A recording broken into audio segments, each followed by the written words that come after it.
Good morning, and my thanks to Ron and Shirley Foster for asking me to do this address for the Sunday morning online service. It's a long while since I've done anything on camera, 1973 for Grampian Television, so you'll have to forgive me reading. I don't have an auto cue or out like that, but bear with me. The end is nigh. Well, at least the year of Matthew's Gospel is drawing to its close. Soon the lectionary will move to another disciple's work. Many will breathe a sigh of relief to be away from Matthew's apocalyptic language. As the days have got shorter, Matthew's Gospel has got darker. Yet we need to remember Matthew's own end-time agenda.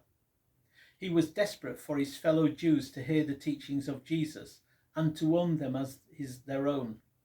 After all, Jesus only preached what we read in the Hebrew Scriptures, that's the Old Testament, except in a more challenging and demanding way, which is apparent through today's reading.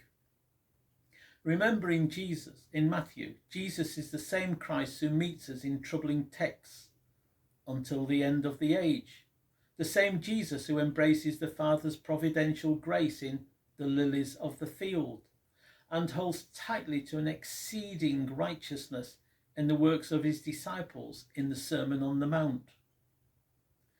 Part of our discomfort with Matthew's end-time parables is not just with the smell of sulphur of the apocalypse that accompanies them, but the troubling theology of Matthew's Gospel itself.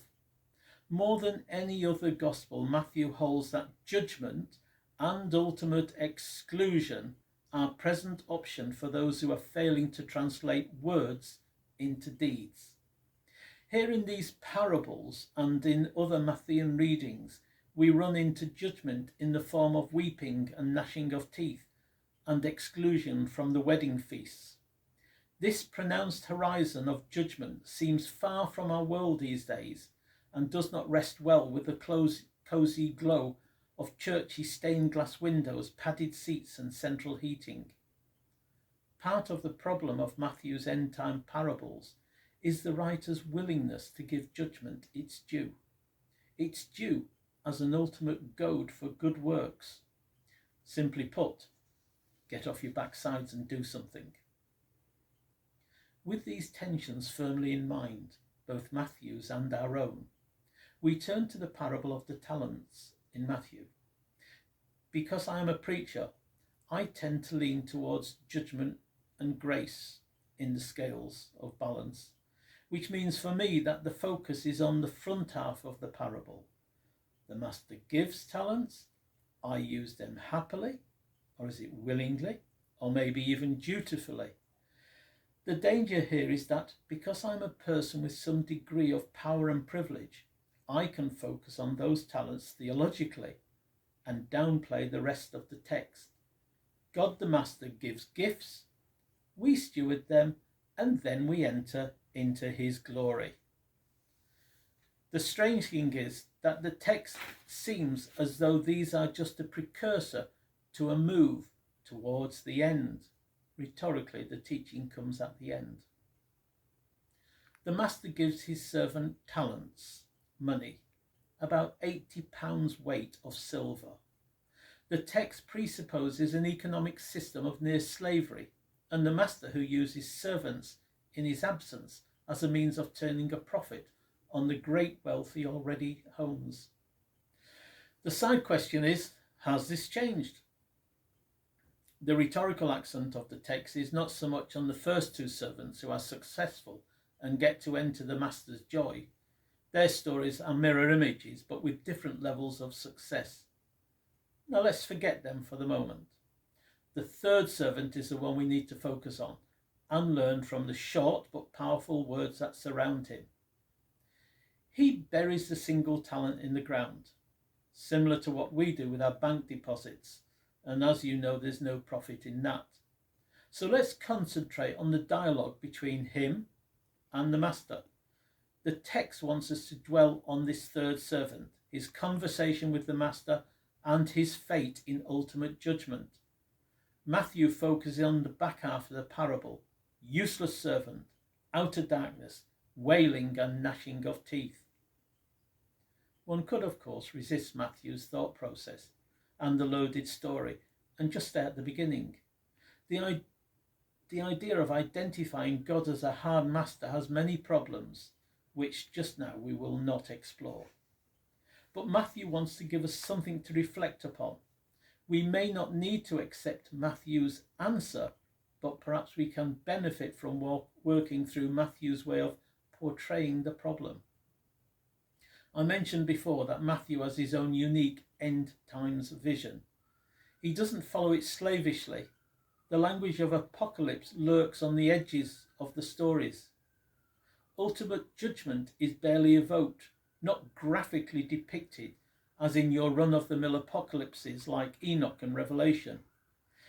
Matthew is much more interested in using ultimate judgment as a here and now goading, as a way of encouraging engagement with rather than a burying of talents. One other end times feature is the premise underlying the parable, the returning of the master. The story for me relates to the period we're in now. No, not the pandemic, rather the gap between the resurrection and the return of God, what we term the parousia and the apocalypse. What the church does in this crucial time between resurrection and apocalypse parousia is the key. For all the difficulties of this parable, its vision of parousia helps figure Jesus' absence and promised return. To that limited extent, its metaphor helps us a goad for useful faithfulness in the present, the here and now. And we all know how Matthew feels about words and faithful deeds. They're ultimately inseparable. So where exactly is all this going?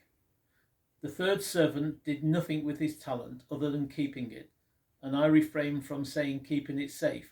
What he kept lost value, just as the money in many of our savings accounts are doing just now. Interest is lower than inflation. So our money is effectively diminishing, as did the talent. What the servant should have done in this context is something or anything, even if he lost the talent in trying.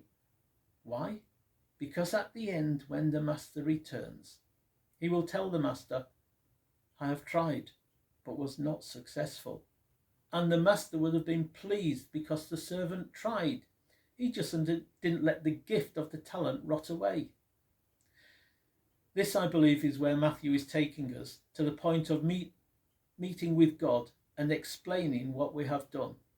This is where judgment and grace cross over and the outer darkness is avoided, because the servant tried. God's grace shows like a parent reading a school report that shows a child's poor results. But the teacher writes, they tried very hard, and the parent is pleased. Have you been there with a child, or perhaps yourself? Let's make sure we have tried for our Master and Lord. May the grace of God be yours today and at the end of those days. Amen.